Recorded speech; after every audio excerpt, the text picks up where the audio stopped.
Big changes happening over here at Renegade. I know many of you have been following our journey, and with more than 400 graduates across 15 countries, we have learned a thing or two, and we are listening loudly. As we've grown, expanded, and evolved, what we've learned is that this container, this curriculum and content, the community and collaboration and the accountability, it's much bigger than an 8-week intensive accelerator. So we are now an annual experience.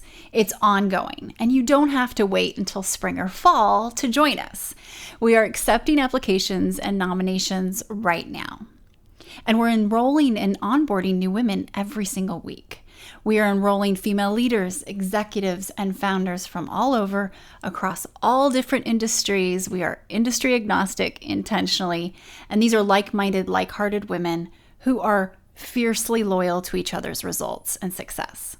So you can get an unfair advantage to 2023 and get a jump start now. You can learn more at renegade.global. We'd love to explore this with you. Just apply today and we'll be in touch. And I was standing there and I was thinking about all the women who had already been there that never rang the bell. Like the women who had started companies, women who had led organizations. I thought about them. I looked back on the screen, on the Zoom, Amy Jo was on the screen. I saw my mother on Zoom with her bell, 90 years old. I'm Amy Jo Martin. Welcome to the Why Not Now show.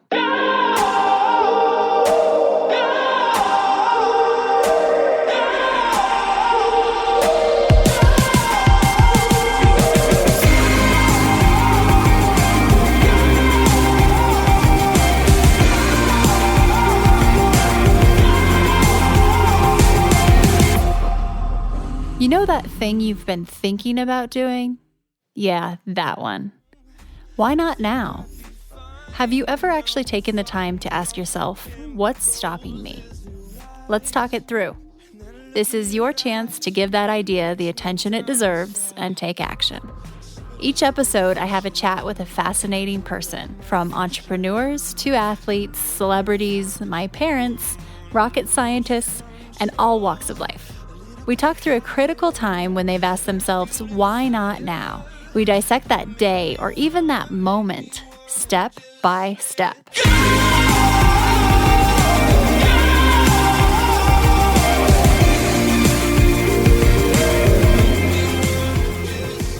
We have a powerhouse on the show today, Phyllis Newhouse. I am so excited about this conversation. Phyllis is a frientor of mine, a friend and mentor, and she has a pretty stacked resume. She is the first African-American female CEO to take a SPAC public. She is a pioneer in business, and she's the first woman to ever win an Ernst & Young Entrepreneur of the Year award in the tech category.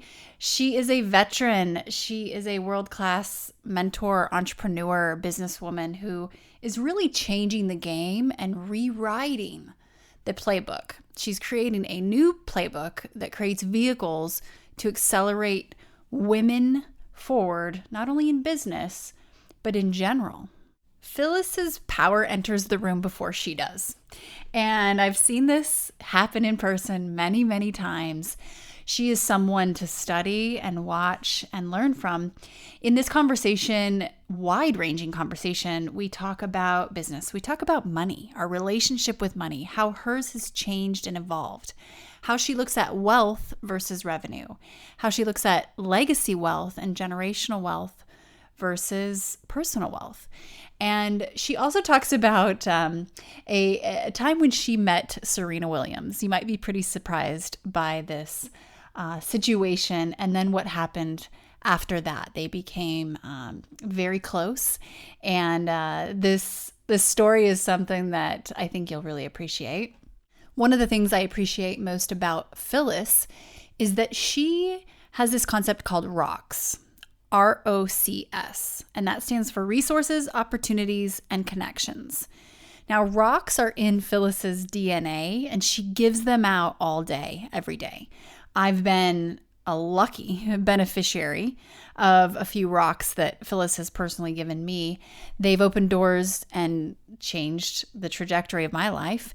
And as a result, I definitely have committed, and it's the career love of my life, to be giving out those rocks and helping others get access to resources, opportunities, and connections.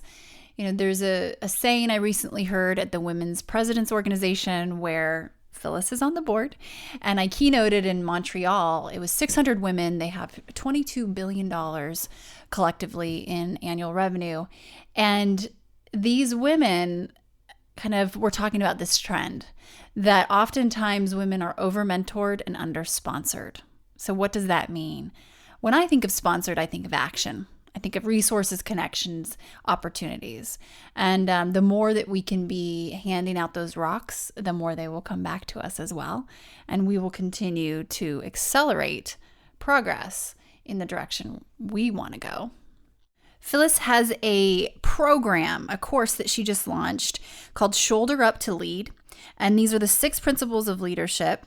So definitely check that out. There's a link down below in the show notes. She is someone that you could definitely learn from. I know I have learned a great deal.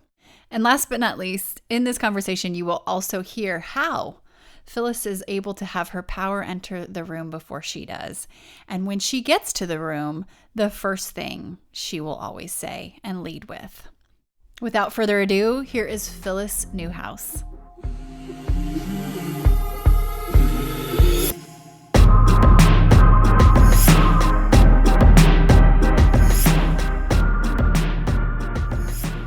Phyllis, welcome to the Why Not Now show. Thank you for joining me. And in the spirit of Why Not Now, let's get started. All right, let's go. Can you tell me about a time when you had a big decision to make and you had to ask yourself, why not now? We'll dissect that day, minute, hour, season, and look at how you hopped that delta from idea to action and kind of reverse engineer what happened. Yeah, you know what? My why not moment happened right at the beginning of the pandemic. I have been approached by several companies to look at acquiring my company, wanted to take it public. And this vehicle was, you can go direct listing, IPO, or through a SPAC. And so these were SPACs that were knocking at the door saying, hey, Phyllis, have you ever thought about going public? We'd love the opportunity to take you public. So I looked at some of those SPACs, I said, nah, not interested in doing that. And then I started thinking, I was home, it was a pandemic, I had a lot of time to do some research. And my son walked in and he said, you know what? He said, Mom, what are you doing? I said, I'm looking at starting a SPAC. He goes, Mom, you're looking at a SPAC? Why? I said, because it's the right time to do it. I said, I have time. I'm going to do my research. And he says, Mom, you've never taken a company public. You're not an investment banker. You don't have a capital markets background. You're not private equity. Why would you think about doing this? I said, why not? I said, do you know I did some research and found out now there's only been 23 women to ever take a company public. Not one has been a woman of color. And I said, that is why. And that is why now.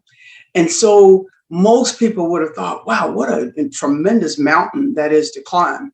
And I looked at it as a tremendous opportunity, not the mountain to climb, but the tremendous opportunity to climb the mountain. And so for me, it was, I had to pivot and I had to quickly become a student of the game in order to play the game. And once I became a student of the game and I learned to play the game, you could not be denied the opportunity. And that's what happened. And so I think sometimes we think about, wow, it'd be nice to do that. And then we have all these things that come in the way that says, why not now? Why not now? What's stopping you from that moment that you have this incredible idea and all you need to do is to believe that you can do it and then execute? And that for me was that moment, because I knew that not only was I changing history, I was making a difference and making impact so that history, we wouldn't have this 23 years and then another woman goes public, and another 10 years and a woman goes public. And what we did, we opened up the door. It was the first time an all women-led team had ever taken a company public. I looked at impact. How many ways can we be impactful? And that is what drove the why now. Oh, so much to dive into there. And one of the things I really appreciate about you as someone who considers someone who studies under you to a certain extent is you do talk a lot about being a student of the game, and you led this answer with research. And I appreciate how you're able to democratize access to anything because you will learn. Like that's your vehicle for getting where you want to go. And then as I look at, yes, you made history, right? That was huge. And the bigger thing that I know you and I have talked about before is that this wasn't a flash in the pan, something to go down in history books. It was carving out a new way to play the game. So others Absolutely. could use this vehicle and playbook for the acceleration of their careers, their wealth creation. I'd love for us to just take a step back. If you were to give me the movie trailer of your life in a couple of minutes, let's catch everybody up, because yes, I recorded an intro, but it doesn't do it justice, and context is best from you. So yeah. I know a little bit about, your upbringing, but all the way through your adulthood, can you give us the journey? Yeah, so snapshot of the journey. I was born in a family of 11 children, and I'm number 10. And I had 7 sisters, incredible role models. So part of who I became today was a piece of all of them. I decided to pull something that I loved from each one of them and make myself. I always tell them that. My father was a big piece of who I became as well as my mother. My mother was an incredible role model, but my father was really a nurturer of the soul. And he would say, "Come here, my little soldier, my warrior. You're my warrior, and you're fearless." And so it's no wonder I've lived my life like a warrior. I'm fearless. I take chances. I believe that I can do it. I can climb that mountain because it came from my father. And so part of that was, went into college and ended up going into the military from there. And in the military, I knew that I just didn't want to be a good leader. I wanted to be a great leader. And that requires work, and that requires knowing yourself and having the confidence that you can be a great leader. And so I went in the military 22 years, had a great career, cybersecurity, had multiple assignments. And the best assignment I ever had was working, for somebody like, under the leadership of Colin Powell. And, when he was a Joint Chief of Staff, I always tell people that, he saw the greatest potential in people, not the resume. Look for the greatest potential in people, and not just the resume, not just where they went to college, not just if they went to college. Sometimes the greatest potential of a leader is not necessarily everything that you see on paper. And so when he said, ask me, he said, "Do you know why do you have the job? Do you know why you were selected for a job?" 2,500 people. And I'm like, I'm standing there shaking in my boots, and I'm like, because I'm so great. It's like, no, because I was qualified. He's like, no. And he said, "I'll tell you why." He said, "Because I see the greatest potential to lead in you." That has stayed with me all my life, to have somebody tell me they saw the greatest potential in me. And so anyway, as I fast forward my military career, because I led at the highest level. And that's when you lead something at the highest level, it gives you the mindset that you can do anything. So, girl, I got out of the military. I was like, girl, I'm getting ready to start a business. It's going to be successful. I'm going to knock it out of the park. I'm going to grow this thing. And I came out and I created this vision board. And I would tell you, within 3 years, everything on that vision board came true. Because I believe it, I saw the vision, and I knew that I could bring everything I had done in my life to be present with me for the future. And I was able to do that in such a way that things happened, and I believed, and I developed a team, and I realized that I needed people that had extraordinary value cards that I didn't have. And pulling that team together, is the company grew in scale because of the quality of team I was able to build, not because I was doing all this work. I mean, I attribute all of the success that Extreme Solution has had to the great leaders that have been on this journey with us. And so I started the company 22 years, 20 years in business, and then I pivot. And then I started doing SPACs, and then I started working on legacy. So I've gone through many chapters of my life now, from learning to earning to returning. And that's just where I am on that life journey. So good. So good. So I love this, really focusing on the greatest potential to lead, and that word potential.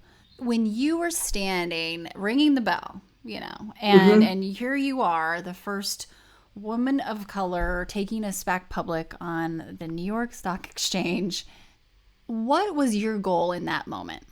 So my mom is 90 years old. And I remember she was sitting in this very room watching me work one day. She was visiting me from North Carolina. I'm in Atlanta, and she was visiting me. And I remember getting off the call. I had just started rallying up the troops and calling people. And now, Imogen, I have to tell you, we took a company public, and none of the women had ever met each other to the day we stepped out on the podium to ring the bell. And that's what women can do when they leverage together. And And how many so women, by the way, were there? 25. 25. 25 women, yeah. And so Isabel and I, it just was remarkable that we had never met, and we bought a company for $2 billion and took it public, raised $250 million in 2 days on Zoom. So we were just like, and I said, I used to tease her all the time. I was like, girl, we're killing it. And she was like, it is just amazing that we just met 2 months ago. So we took a company public. But anyway, I stepped out on that stage that day, and my son was there, and he was standing out on the podium. I was walking out to ring the bell, and I got so overwhelmed with joy, gratitude, faith, everything about my being had walked out on the stage before I even got there. And I was standing there, and I was thinking about all the women who had already been there that never rang the bell. Like the women who had started companies, women who had led organizations. I thought about those. I looked back on the screen, on the Zoom, Amy Jo was on the screen. I saw my mother on Zoom with her bell, 90 years old. I saw Isabel's daughter, 4 years old, ringing the bell. I saw my mentor who had a $4 billion company who had coached and advised and mentored me along the way. I saw one of my military leaders who inspired me she always would say, operating your greatness. She was ringing the bell. I saw a group of military women at the Pentagon ringing the bell. And for me, it was symbolic of women coming together and leveraging everything we have to do something that would be impactful, not just game changing, but life changing. And so that's what I was feeling when I stepped out on the stage. And when we rang the bell, there was a sense of gratitude and joy that just came all over me. And I remember looking at Isabel, and we grabbed hands and we were holding hands. Now, what was so important to me in that moment is that, Isabel, a woman, she used to tell me, I'm a white privileged woman who had everything. And she said, and now I'm sharing this moment with you. She said, for me, she said, to be able to step out on the stage with you to make history and to know that it took us working together to create this change meant the world to me, that I got to share in this journey with you. So that was a lot of emotions that we had when we stepped down on that floor, because we knew we were making history and making change. It's huge to hand someone the manual too. Like to be able to say, "Oh, this isn't about me per se. This is Mhm. seeing as believing." And by the way, here's one version of the playbook that didn't exist before that actually works. And so it's I can just picture, 4-year-old, your mom who's 91, and the power in that moment. For those listening, Special Purpose Acquisition Company, can you give us the 101? Because this isn't an everyday vernacular for everyone. So 3 ways to list a company. You can go direct, meaning you can just list on the New York Stock Exchange, super expensive, and it takes us a long process. And then some companies go to traditional IPO route. They have a bank that raised the money, then find the investors, and then the bank will take them public directly through an IPO. The other way is where a group of sponsors, former entrepreneurs, private equity, bankers, form a team of several expertises in that team, and then they go out, raise the money, get the investors, and then they go public via a shell company. There are no assets, no people, nothing. They go public first. Once they list on the New York Stock Exchange themselves, then what happens is that they find a company to acquire and merge with them. Now, when they make the merger happen, the business combination, that company that merged becomes the publicly traded company, and the SPAC goes away. So it's basically a CEO that says, I don't want to do all this work. I don't want to go raise capital. I don't want to hire the bank. I want somebody else to do that, and I'll merge with them. And then once they merge, they become a publicly traded company. Thank you. That, I mean, really, we need to, that was good. This clip needs to just, well, we're going to edit this down and let it go meander the interwebs, because a lot of people, the way you just explained it and articulated it was so simple to understand. And it can sound very, very complex. And something I've learned from you and that I've kind of started to put together in studying SPACs goes back to your point about potential and leadership and how important it must be to have the right teams on both sides of that idea of going public, meaning your shell company as well as this acquiring company. So can you talk a little bit about what you're looking for when you identify a good match? Because you have this legacy knowledge, but also want to be able to inject value, and how that works all together from a leadership perspective. Yeah, so one of the things that I focused on when building a SPAC, it is critically important to build a quality team, So you want somebody, and I always ask this question, what's your value card? Because when you build a SPAC, everybody needs to bring a value card that they're willing to play every day. This is the card you can expect Phyllis to show up and play every day. She's consistent. If that's my value card, and I don't need to play someone else's card. So when you say, who do we have as super analytical person?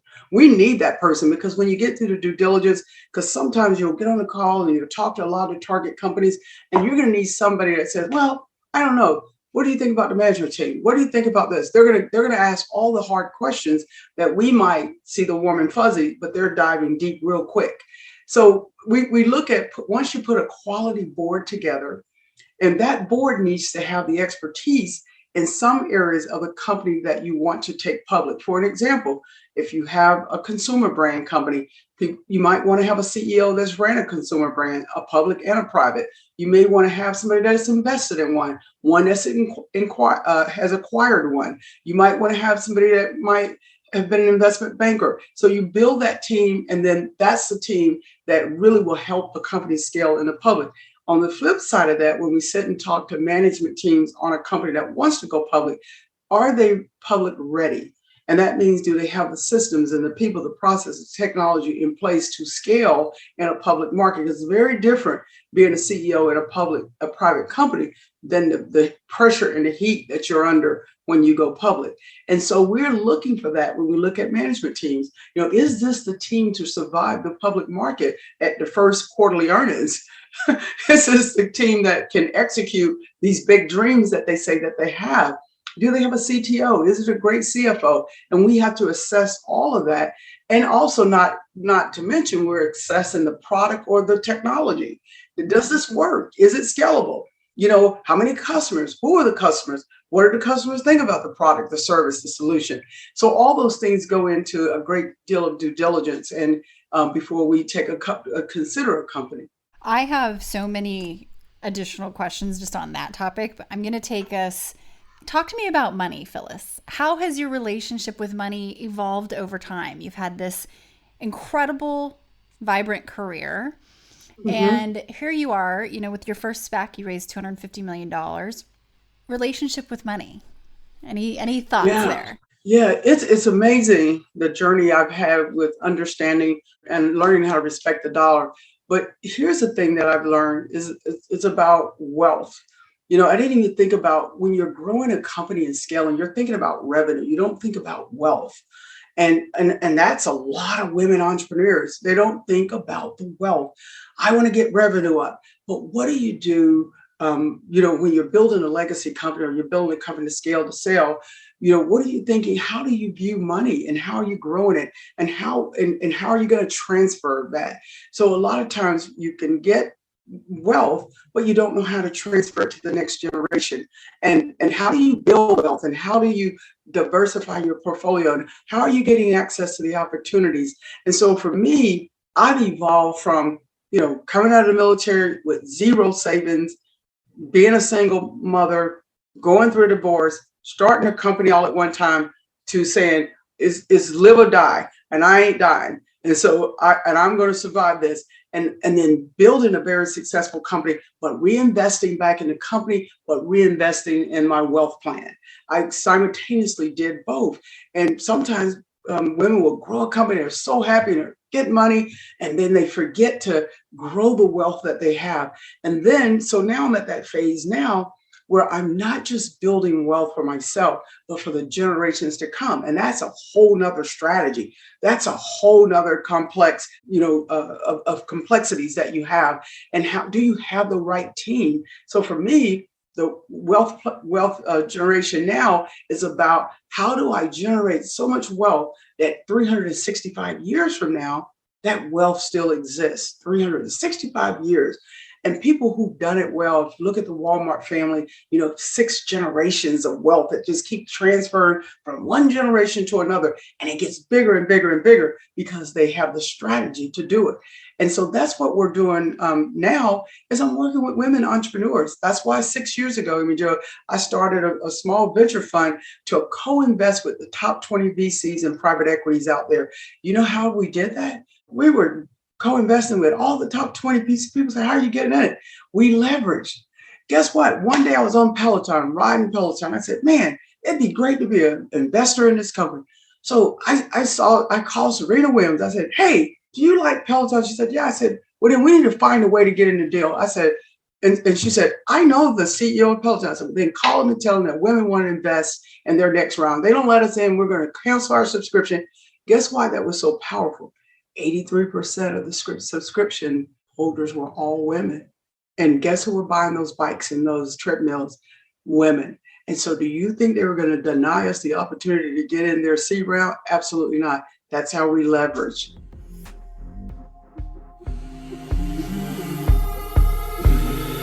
We're going to take a quick break and we'll be right back. Hi, everyone. If you are digging this podcast, please do us a favor and subscribe, rate, and review on iTunes. It just takes a moment and it means a ton to us. I love the point of view of wealth and legacy and generations as a concept versus just revenue and even profitability. So you talk, I'm going to get back to Serena in a second because there's a good story in there that I can't wait to ask you. You're known for ROCs, right? Resources, opportunities, and connections. And you walk the talk. You are handing out ROCs all day, every day. And I have been a beneficiary of those ROCs, right? And it's instilled in wanting to continue to pay that forward. Resources, opportunities, connections, kicking those doors open and helping. There's something that you inspired me to do, and I haven't had a chance to tell you about this, but I want to. So with Renegade, we just created our first SPV, special purpose vehicle. And there are some Renegades that first time, angel investors, but they want in and they've got the, financial capacity to do it. So what we did, I'm on the board of a company that's stealth at the moment, but we'll learn about it very, very soon when we go to market, that's creating AI around IVF. And it's incredible. I invested last year. The company has opened up a round pre-Series A for Renegades. And here we are, pull our money together, and we have the biggest seat on the cap table now. And it's like these women are just after it and ready to go. And the reason I bring that up is that nobody really sat me down and said, this is how this works, right? Yeah. You have to ask questions and you have to look for cues of people who might show some interest. And I know a lot of people did that for me a dozen years ago. I'm grateful to have investor mentors. But sometimes we have to look for those people because they may not even know yet that they have the questions. And I really appreciate how much you pop into my mind daily when I think about ROCs and inviting more women on seats on the cap table, right? Let's get them there. Right. And the other, what's so important about what you did, you offered women the opportunity to begin to build. When you think of giving there's so many deals that I would sometimes just won't do a deal if an SPV model is not applicable. They say, well, we can't you have to be the only one. I said, well, I'm not going to do the deal. I have a tribe of people that are coming with me, and it's for the whole tribe or nothing at all. And you'd be surprised at how many deals I get in that otherwise they wouldn't use the structure. But listen, here's the thing. Women often have to use group economics to get in larger deals. Group economics is what get us in the deals. You will always get in these small deals, but when you use the group economic model, we go further and we get bigger by using that. And so sometimes if you think your check size is, oh, I can only write $1,000 check, or I can only write a $500,000 check, and the minimum might be, let's say the minimum was $1 million, and you went to 4 of your girlfriends and say, hey, look, you want on this deal? Let's group our money together and we're going to get in. Now you're in an amazing deal because you were able to leverage. Again, it goes back to everything is about leveraging. Who are you leveraging with? And what do you have to leverage? So if we use that model and we think about that all the time, ask that question. How can I leverage who I am and what I bring to the table that will help advance your initiatives? That's a fair and great question. That's a soul sister question. How do I use who I am, what I bring to the table that would help you advance? Isn't that powerful? So powerful. And it ties back to value card, which is the concept you touched on. Everybody has value card, right? It's identifying, knowing it, and using the sucker, right? Like you bring it every time you show up. Every time. People expect when you walk in that room, oh, here she goes. She walked in with her value card. I joked with somebody one time and I said, allow your power to walk in the room before you go in. And then allow your power to invite you on in. Because when you let your power go in that room first, and that power walks in, and all of a sudden you show up at the door, and your power says, Phyllis, come on in. Welcome to the room. And then you walk in. And sometimes those rooms that we think we don't belong in, wow, I can't believe I'm here. You better let your power go in first, because if you don't, you'll miss the greatest opportunity for people to see who you are and what that value card is that you bring to the table. I can't tell you, I walked in a room recently and it was a multi-billion, most of everybody there owned a professional sports team. All of these NBA player owners, Major League Baseball, NFL owners. And I walked in this room and one guy, the moment I walked in, he said, you're in the right room or you're looking for someone? And I said, no, I was going to ask you the same question. What are you doing in here? Are you sure you're in the right room? And he looked around to check and see if he was in the right room because he didn't think that I belong in the room. And I reversed that on him. And I said, you hold tight. I'm going to see if I'm going to let you stay in my room. He said, oh, you're in charge of this room? I said, yes, I'm in charge of the room. I had no idea who this guy was. And then this one guy, he's over there. He starts to laugh and he says, he says, yeah, you're owning this room. He said, you're owning this room. And you see, sometimes we have more power than we realize. Being the only one can be so powerful, right? There you go. I learned that from you. Okay, so I have to read you this quote because I recently read it and it ties back into rock. And then we're going to switch over to the Serena Williams story. So this is the quote. And I believe the power of ask is so key in terms of, and it goes along the lines of being a student of the game and learning. The quote is, if there's anything in your wanting, which is within my power to give, do not fail to let me know it. And that is by Abe Lincoln. And he would say that to his team. And that was fascinating for me to read because I thought, wow, he is empowering them to ask for his help. And he realizes how powerful they will be as a group if he can unlock access to his guidance. And so my point is that rocks go both ways. We have to ask and we have to give, and both, it's not a one-way street, right? Right. Think about somebody walked in and you said, wow, you're sitting there pondering over your business, why it can't scale. You've had you've had a setback in the business, and you're sitting there and you say, gosh, if I just had this connection to Amazon, if I knew somebody at Delta Airlines, if I knew and all of a sudden you walk in and Phyllis walks in and said, how do I support you on the next leg? Man, it'd be nice to Do you know anyone at Amazon? Or what if Phyllis walked in that room and said, I understood the problem. I said, hey, listen, here's what I want to do.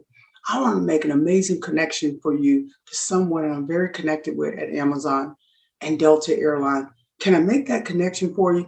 That one connection could have changed the trajectory of that business, that her life.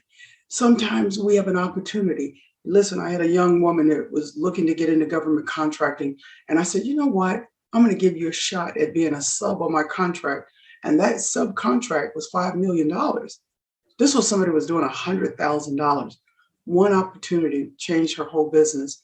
And then sometimes it's a resource. Listen, let me hook you up with someone at Citibank. Let me hook you up with somebody at Bank of America. Listen, you can get a line of credit here. You see, those are the little things that I'm talking about every single day. As you said, I'm passing out those rocks, resources, opportunities, connection. We all have them and we all can give them away, because the more you give, the more it keeps dropping in your bag every day. You're getting 20 more rocks that you didn't have yesterday because you gave 10 away. We're going to fill that bag up, and you have to look at it from that perspective. Reach out to somebody and say, how do I support you? Here's a word that I don't use, not that often. I don't use the word help because it's very different than support. If I say to a woman, how do I support you? That's very deep. That says, I'm all in, I'm rolling up my sleeves, I'm here for the long haul. If I say, how can I help you? I'm going to check that box and I'm out of here. But helps, the support says, I'm in for the long haul. And let me give you an example of that, Amy Jo. It's like if I call you and said, hey, will you introduce me to X? And they said, yeah, they'll send you a text message and say, hey, I'm going to introduce you to Phyllis. And they're gone. That's what you asked for. You asked for help. They introduce you. But if I say, hey, will you support me? I'm trying to get an introduction to X. And they say, hey, listen, let me get a Zoom call with the three of us. And then next week they follow up and say, hey, Phyllis, how's that going? How's the relationship? What can I do to support? And they see the whole process evolve into what they know you want it to be. That's the difference between asking for help and support. Support is all in, all in. I'm going all in with you. So good. So good. All right. Tell me about the first time you met Serena Williams. We were both tagged to speak at this event. We were doing a fireside chat. And I was in the green room, got there a little early, and I was sitting on my iPad, and I hear this whole entourage of people come in. And from the glance, I could see her coming in. And so about 5 minutes after they got settled, her assistant came over and she said, you can come over and meet Serena in a few minutes, because it'd be nice that you guys have met before she goes on the stage. And I turned around and said, no, Serena can come and meet me in 13 minutes. And she said, excuse me? I said, yeah, she can come over and meet me in 13 minutes. She said, okay. So she looks at her watch, she walks back over. And I could see her over there telling Serena from the corner of my eye, I could see her. And then about 5 minutes later, she comes back again. And this time I don't even turn around and look. And she says, hey, I was going to take you over so you could meet Serena because you guys are getting close to going on stage. I said, oh, you came back too early. You can bring her back right at where I was telling you 13 minutes. So she leaves. This time she goes back over. She tells Serena, she's got this, Serena's over there. I'm like, what? I'm like, who is this? Right. So finally, right at the 13-minute mark, the girl comes back over with Serena. And I don't even get up. I don't even get out of my seat. So she says, I turn around to her. I said, yes. She said, excuse me. I said, yes. She said, I was hoping that we could meet before we're going to stage. I said, okay, and you are? She said, excuse me? She said, you are? I said, yeah. She said, Serena? I said, Serena, do you have a last name? She said, Serena Williams. I said, I said, who are you? She said, who am I? She's like, I'm Serena Williams, the greatest tennis player of all time. I mean, you got to know Serena. So I was like, okay, Serena Williams, the greatest tennis player of all times. Who are you? She said, is this like a trick? I was like, no, I'm asking who you are, not what you do. I said, because when you walk out on that stage, no one cares what you do. They're not going to play tennis with you. I'm never going to play around tennis with you. Are you kidding me? Who are you? I said, let me tease you for this moment and tell you who I am. And she was looking at me totally like, I said, I'm Phyllis Newhouse. I said, you know what? I'm a mother. I said, I'm a friend, I'm a sister, I'm a nurturer, I'm a leader. And I went on down the road. I said, and I just happened to be a CEO. I said, never lead with what you do, but lead with who you are, because that is what will connect us, not what you do. I am not a tennis player, so I am not connected to tennis. That she stepped back, tears started to come. She said, can we hug? Like, you have no idea. She said, and she hugged me for a very long time. So I felt the core of her soul saying, she was struggling with that imposter syndrome because she was walking on a stage. This was her first time walking out as an investor and talking to the whole room of investors, and she was not yet comfortable with that role. And so she felt, and then she said, oh, and then I read your bio in the cybersecurity, Pentagon, entrepreneur. And she said, it was just enough to say, look, let me get to know this woman for 5 minutes so I don't feel so intimidated. This is what she told me standing there while she had tears. And I said, listen, you're going to be fantastic, but never lead with what you do. Lead with who you are. I said, that is so much more powerful. So when we got out on the stage, she stopped. People were applauding. They were standing up. They were screaming. And she said, stop. She said, I'm going to tell you guys what just happened backstage. She said, I just got told, don't lead with what you do, but lead with who you are. Let me tell you who I am. I'm Serena Williams, and I'm a mother, and I'm proud to be a mother. And I was sitting there, and I'm telling you, and then she said, now we can talk about investing. You see, she had to level set her, what she was feeling was that imposter syndrome, and she needed to just level set and say, hey, I'm qualified to be on that stage. I mean, and it is not about what I do, but it is who I am. I'm qualified to do this because of who I am, not what I do. So that's how we met. I just talked to her today, and I was saying, wow, look at you. And you have just become one hell of an investor. I'm just fast forwarding where we are today. And she said, I never forget that day. And now she said, Phyllis, I don't focus on what I do so much, but my ability to do what I do. So powerful. Thank you for sharing that. I just share the who and the why and transcend that what. The what will come through, but that's where the real connection. That's when it happens. Absolutely. Okay, so I have a few rapid fire questions for you if you're game. Yes. When you hear the word renegade, who pops into mind? My mother. Love it. Love it. And how do you invest in yourself, Phyllis? I invest in myself by quality time, giving myself that time and giving myself permission to have that quality time. And it's fantastic. What keeps you up at night? The things that keep me up at night has more to do with when I look at the things like George Floyd and all the things that happen, and I have to tell you, I have a young son that's obviously is an African-American 25-year-old in this country. I constantly stress about the way the world is and how that's going to impact our generation to come if we don't fix that problem with the racial line. And we still so black and white in this country. And I think that all of us have a part to do. Every single one of us have a part to try to make this a better place. So those, I used to say cyber and attacking and all these things. But as I got to live longer and start raising a son who's black in America, those things change quickly as I look at the way the world is today. And so if I had to say, really the work that needs to be done around that is what keeps me up. Mm-hmm. And final question here, actually one more. Top pitch tip. You're presenting something, you're trying to sell something, you're trying to raise money, you're trying to buy something. Do you have a go-to pitch tip? Yeah, you know what? It's funny.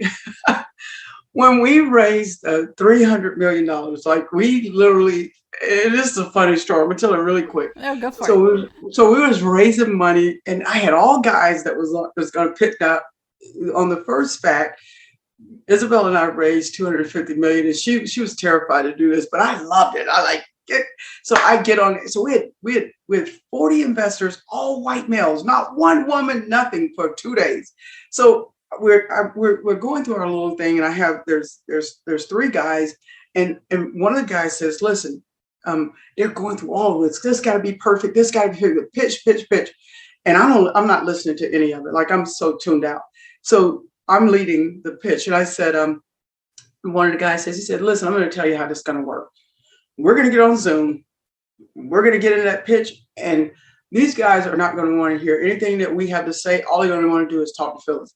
The moment she starts telling her background, and the moment that she says, I'm not going to tell you who I am, but I'm not going to tell you what I do, but I'm going to tell you who I am, and you can figure out the rest. That's how she starts this pitch out. So the guy said, oh, no, we got to do this. We need to say this. We need to say this. So the first Zoom call we get on, we get on the camera, it's about 5 guys from this private equity firm. And one of the guys go, oh my God, it's Phyllis. He said, we invested in your last round and we were so happy to hear it was you. And then he says to the guy, I don't care about the rest of y'all. We just want to talk to Phyllis. He said, because she's a badass. She always says, I'm going to tell you who I am and not what I do. And that, and then we got on 3 more calls. And the guy said, oh, I remember you. You told us who you are, not what you do. That became the pitch.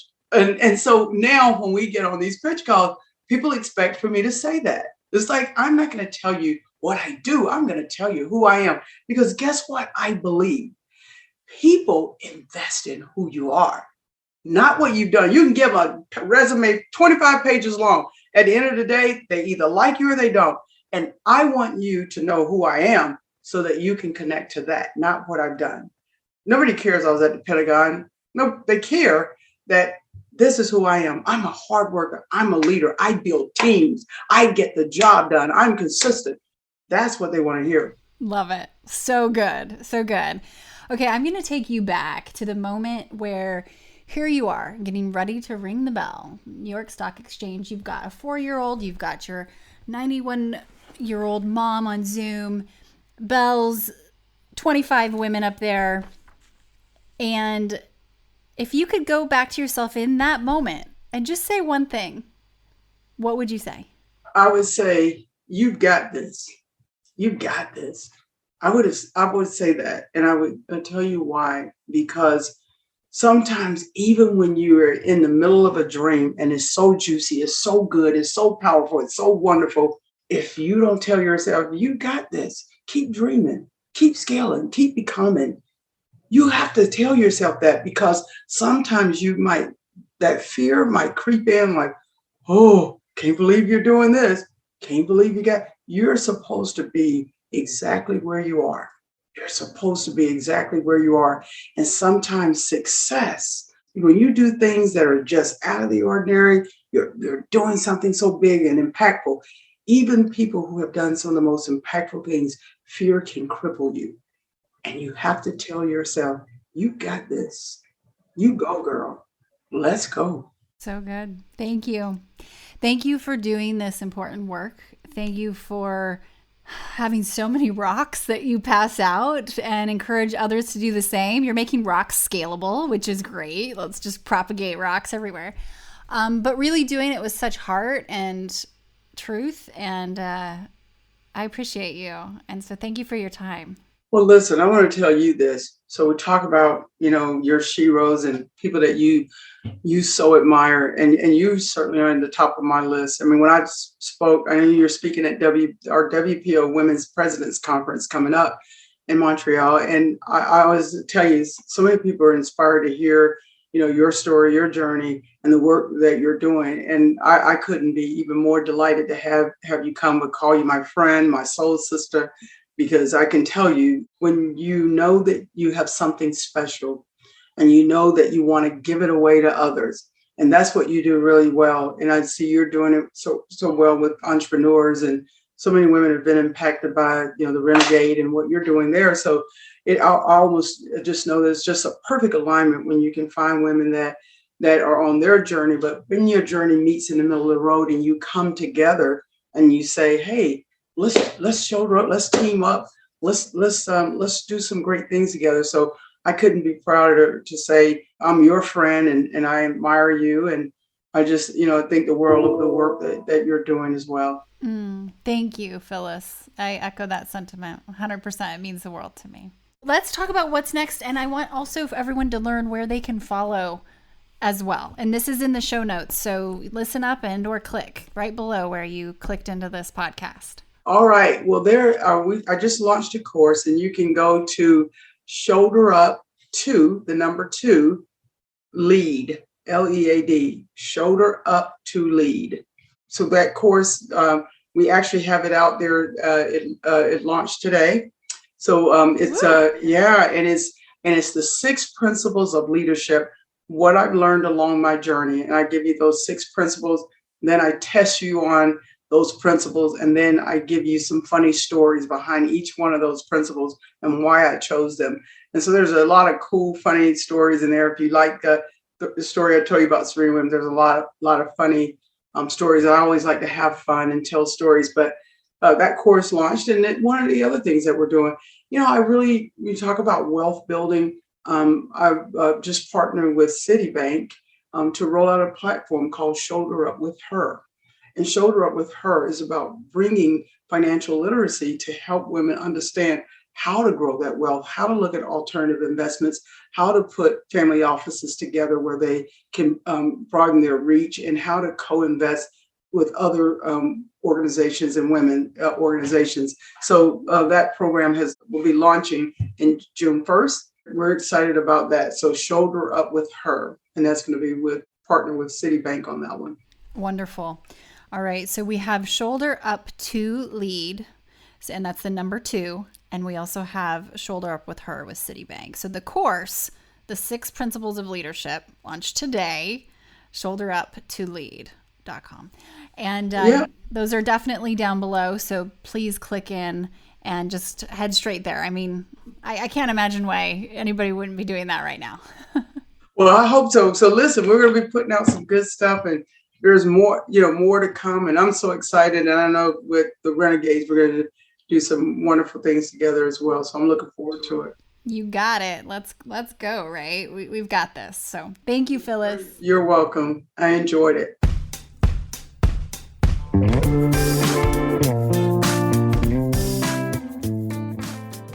Hey everyone, thanks for listening to the show. Hit me up on social media to let me know what you think. I'm at Amy Jo Martin on Twitter, Facebook, Instagram, and LinkedIn. And I want to hear your Why Not Now moments so I can share them on the show. Just send me a note to whynotnow@amyjomartin.com. For show notes and other offers, you can visit amyjomartin.com/whynotnow. And while you're there, don't forget to sign up for my email newsletter for exclusive content and announcements. A big thanks to Rock Salt Music for all of the tunes by the talented John Coggins. And of course, a hat tip to Richard Brewer for editing and producing the show. I'll see you next time. And until then, why not now?